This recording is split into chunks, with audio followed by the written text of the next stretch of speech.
Es una gran bendición poder compartir nuevamente con ustedes la palabra de Dios. Por cierto, en este tiempo de cuarentena extrañamos el calor humano, extrañamos a las personas, pero sabemos que ese tiempo va a pasar. Hoy quiero compartir una palabra que ha tocado mucho en mi corazón y habla del amor de Jesús. Y no solamente de ese amor que Él tuvo hacia nosotros, sino la respuesta que Él espera de nosotros. Yo llamé esa palabra, vuelve a la cruz, porque ahí es donde empezó la historia de amor. En la cruz es la historia de amor más grande jamás existido, donde Jesús nos amó sin haber recibido ningún amor de nosotros. Nos amó hasta la muerte. Y vemos muchas partes en la Biblia donde el Señor reclama nuestro amor a Él. Donde el Señor dice, ¿dónde está? Yo quiero tener una amistad con ustedes, una relación de amor. Y yo sentí hacernos acordar en este día de que Dios quiere tener una relación de amor, de amistad, de fidelidad con nosotros, sus hijos. Imagínate que Él dio a su Hijo para que muera en la cruz del Calvario, para restablecer, para restaurar la comunión con nosotros, que se había perdido cuando Adán y Eva pecaron. Entonces, Dios nos llama, vuelve a la cruz, vuelve a enamorarte de mí, vuelve a mi presencia. Vuelve a amarme como al principio. Quiero empezar a leer una palabra de Jeremías capítulo 2. Verso 2 dice, ve y proclama a oídos de Jerusalén, que así dice el Señor. Recuerdo el amor de tu juventud, tu cariño de novia, cuando me seguías por el desierto, por tierras no cultivadas. Israel estaba consagrada al Señor. Eran las primicias de su cosecha y todo el que comía de ella sufría las consecuencias. Le sobrevenía la calamidad, afirma el Señor. O sea, el Señor está explicando lo que Él siente. Y le está haciendo acordar a los israelitas que se habían apartado. Recuerdo tu amor de juventud, recuerdo tu primer amor, recuerdo cuando te enamoraste de mí, recuerdo cuando me seguías, aunque cruzábamos un desierto. O sea, me impactó al leer esta palabra, que el Señor nos ama tanto y tiene ese deseo de tener esa comunión con nosotros, de tener esa íntima amistad con nosotros. Y parece ser que tantas veces el Señor no recibe la respuesta.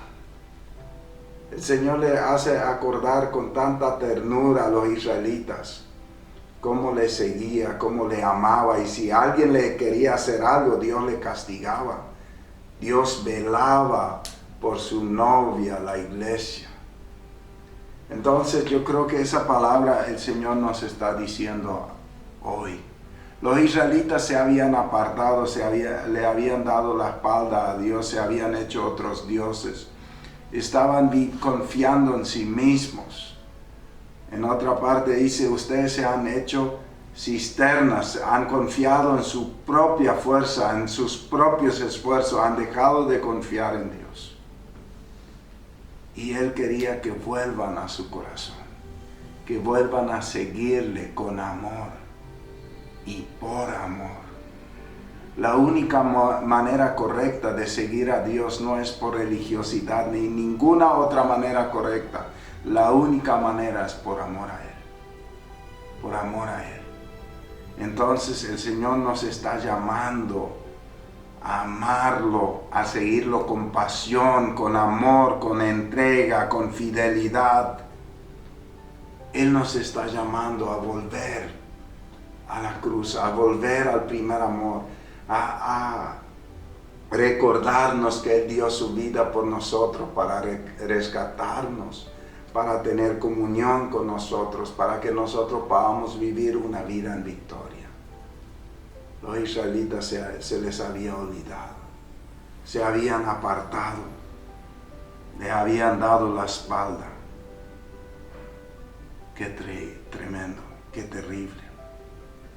Otra historia que me llamó mucho la atención, cuando Jacob huía de su hermano, él tenía un temor de muerte, porque su hermano estaba muy enojado con él porque él le había engañado. Y Jacob, huyendo, desesperado, no sabiendo a dónde ir, estaba corriendo de su hermano, y en un lugar donde él descansó, tuvo un sueño, tuvo un encuentro con Dios. Y dice el Génesis 28:20, después Jacob hizo esta promesa: si Dios me acompaña y me cuida en este viaje, y me da comida y ropa, y me hace volver sano y salvo a la casa de mi padre, entonces será mi Dios. Esta piedra que he levantado como una columna marcará el lugar a donde todos vendrán a adorar a Dios. Y de todo lo que Dios me dé, le daré la 10ª parte. O sea, Jacob tuvo un encuentro con Dios, y él dijo: acá vive Dios, en este lugar vive Dios, es tremendo. Y él dice: si Dios me da éxito, este va a ser mi Dios, y este va a ser el lugar donde todos tienen que venir a adorar a Dios. Él había hecho una promesa en un tiempo de mucha aflicción. Yo sé que hay muchos que en este tiempo están haciendo promesas a Dios, quizás de la misma manera que Jacob, movido por la aflicción, movido por el miedo, movido por la inseguridad, pero con un corazón sincero. Jacob decía: si tú me das éxito en mi viaje, si tú me guardas la vida, entonces voy a venir a este lugar y voy a adorarte. Voy a adorarte. Pero parece ser que se le olvidó. Se le olvidó volver. Tuvo éxito en su viaje. Dios estuvo con él. Dios le bendijo. Dios le hizo volver. Pero parece ser que Jacob se olvidó. Por eso en el capítulo 35 Dios le llama. Y yo creo que ese es el llamado que Dios nos hace hoy. Dice el capítulo 35:1. Dios le dijo a Jacob: cuando estabas huyendo de tu hermano Esaú, yo me aparecí a ti en Betel. Dios le hace acordar: así que regresa a Betel. Quédate a vivir allá y construye un altar. O sea, Dios quería tener esa comunión con Jacob. Dios estaba esperando a Jacob que regrese a un lugar de intimidad, un lugar de la presencia de Dios. Y yo creo que muchas veces nosotros tenemos un lugar de encuentro con Dios. Yo tengo una habitación en mi casa, un lugar para orar todos los días, para adorar a Dios todos los días, un lugar específico. Yo creo que todos tenemos un lugar donde solemos orar, donde buscamos el rostro de Dios. Pero muchas veces el estrés de la vida, los miedos de la vida, las ocupaciones de esta tierra nos hacen olvidar ese lugar de encuentro con Dios. Y Dios nos dice hoy: vuelve a ese lugar. Vuelve a ese lugar. Yo quiero tener un encuentro contigo. ¿Te acuerdas cuando en la cruz, cuando tú te enamoraste de mí? ¿Te acuerdas cuando me conociste? ¿Te acuerdas cuando tú viniste a la cruz diciendo, Señor, perdóname? Cuando me aceptaste como Señor y Salvador. Y cuando tú dijiste, Señor, donde quieras yo me voy. Porque estabas en tu primer amor y sentías que Él había quitado toda esa culpa. ¿Te acuerdas? ¿Te acuerdas todavía? Tú amabas a Dios con un amor apasionado. Y muchas veces descuidamos ese amor. Permitimos cosas incorrectas. Y ese amor se va. Y solo hay religiosidad. Solo hay algunas costumbres que quedan todavía. Pero recuerda, vuelve a la cruz. Vuelve a Jesús. Vuelve a enamorarte. Dios te llama hoy por esta palabra. Entonces Dios le llama, vuelve a Betel. Vuelve al encuentro con Dios. Y dice, así que regresa a Betel, quédate a vivir ahí y construye un altar. Un altar era un lugar de adoración, un lugar de oración. Entonces Jacob les ordenó a sus familiares, me llama mucho la atención, y a todos los que vivían con él, desháganse de todos esos dioses extraños en los que han creído. Habían permitido dioses extraños en su vida. Dioses extraños no siempre son imágenes de piedra. Dioses extraños muchas veces son dinero. Son todas las cosas que ponemos antes que a Dios. Son dioses extraños en nuestra vida, que damos más importancia que a Dios.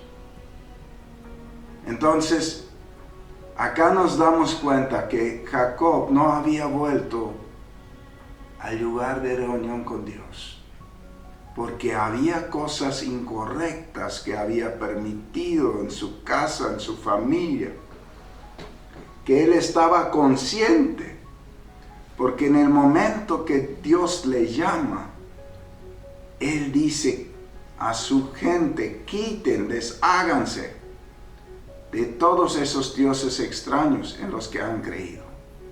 Luego báñense y cámbiense de ropa, porque debemos ir a Betel para presentarnos ante Dios.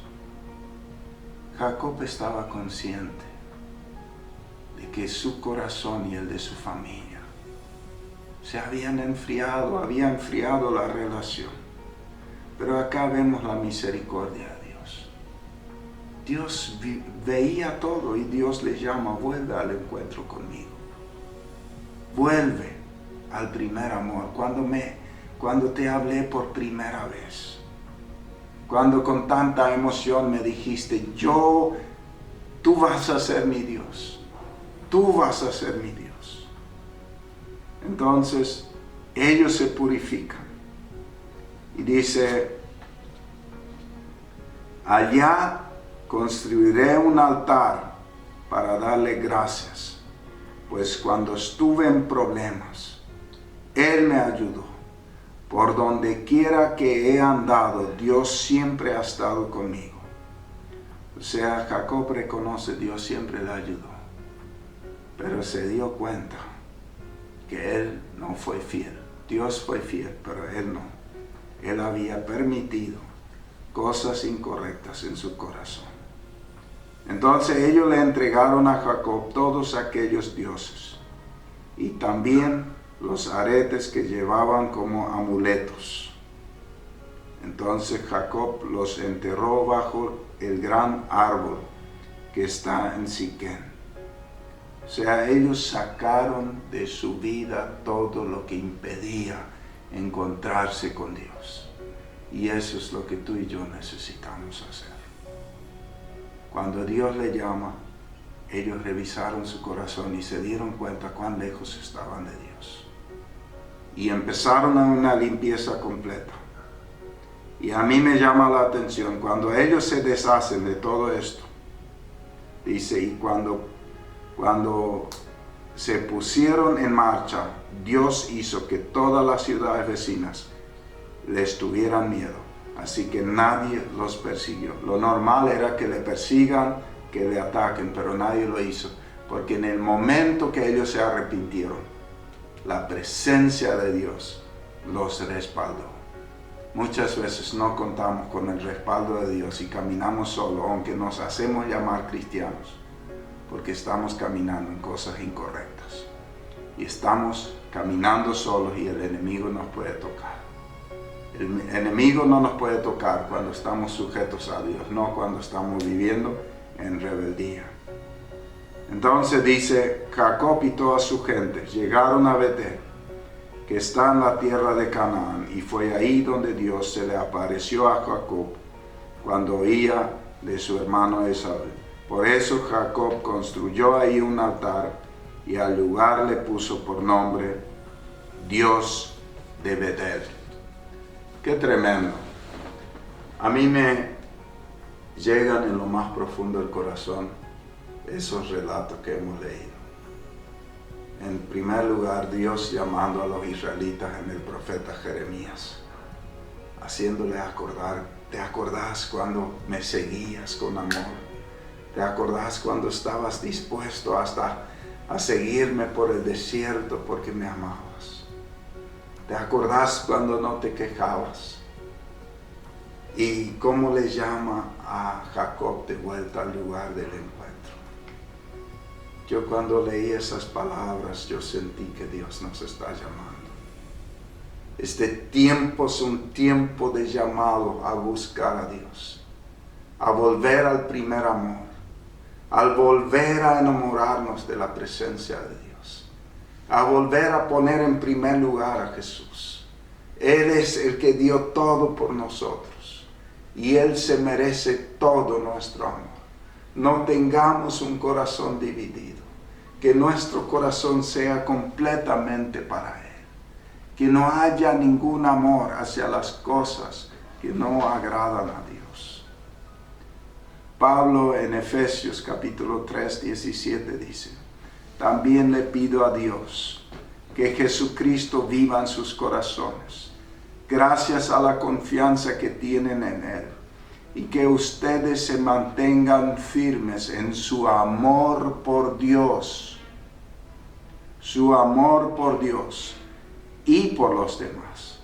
Así ustedes podrán comprender junto con todo lo que formamos el pueblo de Dios, el amor de Cristo en toda su plenitud. Le pido a Dios que ustedes puedan conocer ese amor que es más grande de lo que podamos entender, para que reciban todo lo que Dios tiene para darles. ¡Qué tremendo! O sea, Pablo está orando por los efesios.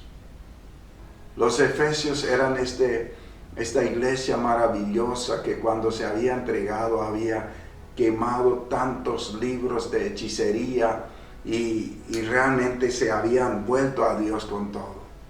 Y era una iglesia muy trabajadora, una iglesia celosa de todas las cosas de Dios, pero había descuidado el amor, había descuidado el amor por Jesús. Y yo me di cuenta que podemos hacer muchas cosas, podemos saber muchas cosas, pero lo más importante para Dios es que le amemos con todo nuestro corazón, que le amemos con todo lo que somos. Eso es lo más importante. Pablo en 1 Corintios capítulo 12, después de haber hablado y enseñado sobre los dones tan maravillosos del Espíritu Santo, le dice, ahora les voy a hablar de algo más excelente. Y ahí en el capítulo 3 empieza a hablar del amor. Empieza a hablar de que todo lo que hacemos tiene que ser por amor a Jesús. Todo lo que hacemos fluye de un corazón que ama a Jesús. Y eso no puede fluir si no hay comunión. tiene que haber una amistad, tiene que haber un enamoramiento de su presencia. Y el enamoramiento viene por la búsqueda, viene por el conocerlo, por la palabra, por la fe, por la oración. Y con eso llego a Apocalipsis capítulo 2. Dice, escribe al ángel de la iglesia de Éfeso. Yo sostengo las 7 estrellas en mi mano derecha y camino entre los 7 candelabros de oro. El que camina en medio es Jesús y los 7 candelabros representan las 7 iglesias. Pon atención a lo que te voy a decir. Estoy enterado de todo lo que haces. Jesús está hablando a la iglesia, Jesús está hablando a ti y a mí. Y Jesús nos está diciendo, yo estoy enterado de todo lo que haces. Y le dice a la iglesia de Éfeso, sé que por obedecerme has tenido muchas dificultades. O sea, Dios sabe de tus dificultades, de mis dificultades.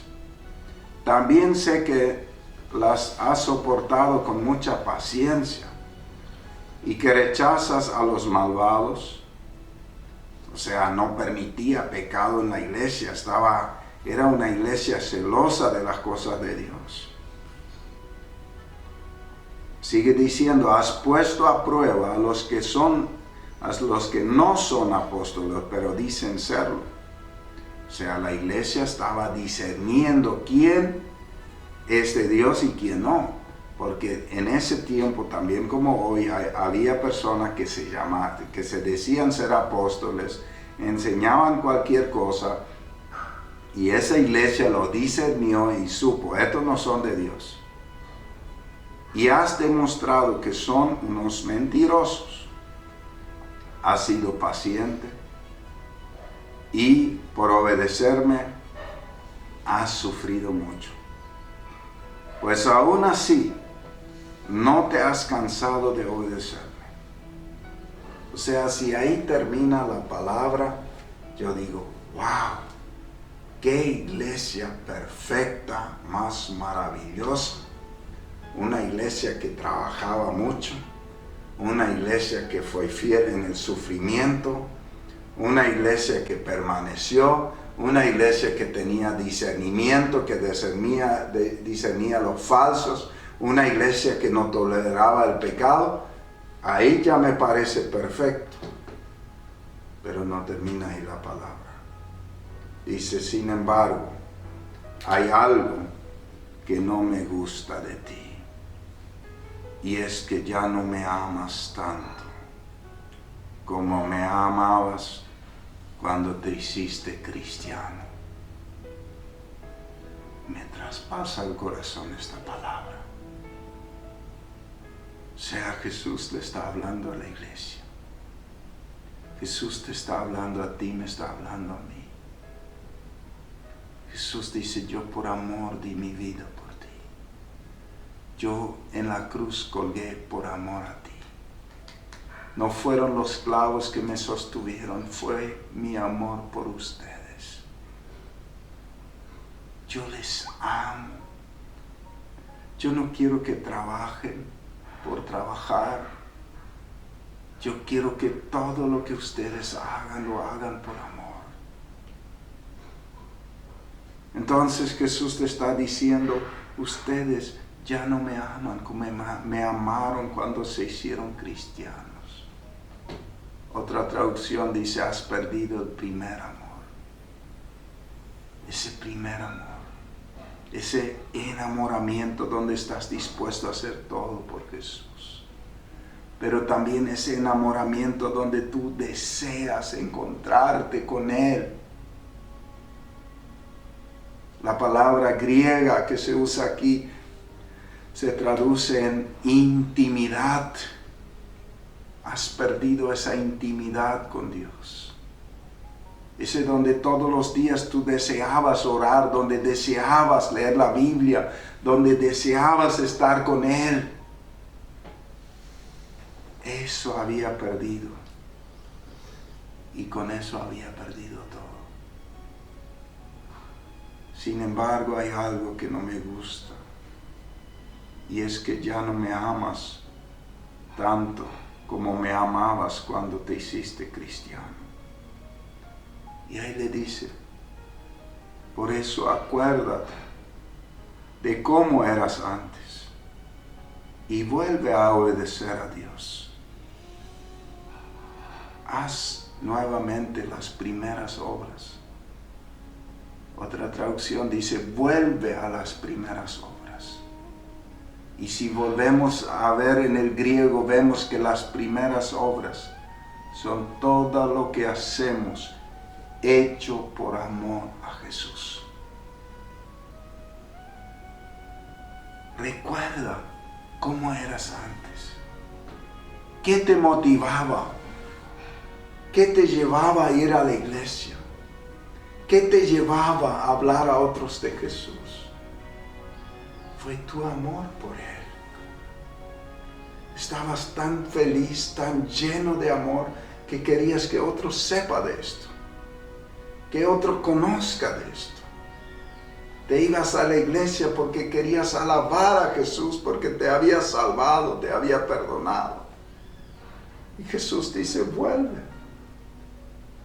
a la intimidad conmigo, vuelve a la cruz. Vuelve, pídeme perdón, empecemos de nuevo, vuelve a hacer las primeras obras. Recuerda cómo eras antes, cuando te enamoraste de Jesús. Esta palabra me llega tan profundo. Dice, vuelve a obedecer a Dios, deja de hacer lo malo y compórtate como al principio. Si no lo haces, ya iré y castigaré y quitaré tu candelabro de su lugar. O sea, voy a quitar mi presencia si tú no vuelves. O sea, lo que nos damos cuenta que todo lo que la iglesia hacía bien no era suficiente, sino era hecho con amor por Jesús. Lo que no me gusta de ti, lo que me gusta de ti es que lo mismo que yo odias a lo que hacen los nicolaitas. Si alguien tiene oídos, que ponga atención a lo que el Espíritu de Dios les dice a las iglesias. A los que triunfan sobre las dificultades y no dejan de confiar en mí, les daré a comer del árbol del fruto que da vida. Ese árbol crece en el hermoso jardín de Dios. Qué tremendo. O sea, lo que vemos desde Jeremías, Génesis, Efesios, Apocalipsis, Corintios. El llamado de Dios es volver a Él en intimidad, que busquemos su rostro, que volvamos a enamorarnos de Él, de su presencia. Eso es lo más importante. Y que cuando salgamos de ahí, vayamos donde vayamos, llenos de ese amor de Cristo, hablemos a otro de ese mismo amor. Que el amor de la cruz nos llene. Si nosotros vamos a hablar a otros con esa actitud y con ese corazón llenos de amor, entonces también va a llegar nuestro mensaje a otros. Porque van a decir, ese amor que tiene esta persona, yo también quiero. O sea, lo que el Señor nos está llamando en este tiempo no es al miedo, no es a estar concentrado en la pandemia, sino a reflexionar sobre nuestro corazón. Y yo creo que si realmente hacemos caso a esa palabra, en medio de un tiempo difícil, nuestro corazón se va a llenar de un gozo indescriptible. Porque en la presencia de Dios hay plenitud de gozo, así dice su palabra. Entonces, El llamado de hoy es: vuelve a la cruz, vuelve a Jesús, vuelve a enamorarte de Él. Señor, yo te doy gracias por tu bondad. Te doy gracias por esta palabra. Yo te pido que esta palabra caiga en lo más profundo de nuestro corazón. Yo sé que algunos quizás están muy enredados, quizás como Jacob, que ya tenía todo tipo de ídolos que estaba adorando él y su familia. Pero cuando tú le llamaste, tuvo el valor de deshacerse, de limpiarse y de volver a ti. Yo te pido que tú nos ayudes a cada uno de volver a ti, de volver al primer amor. Y yo te pido, Espíritu Santo, vuelve a enamorarnos de Jesús. Vuelve a hacernos sentir lo mismo cuando la primera vez vinimos a ti. Vuelve a enamorarnos, Espíritu Santo, en el nombre de Jesús. Amén. Vuelve a Jesús, vuelve a la cruz.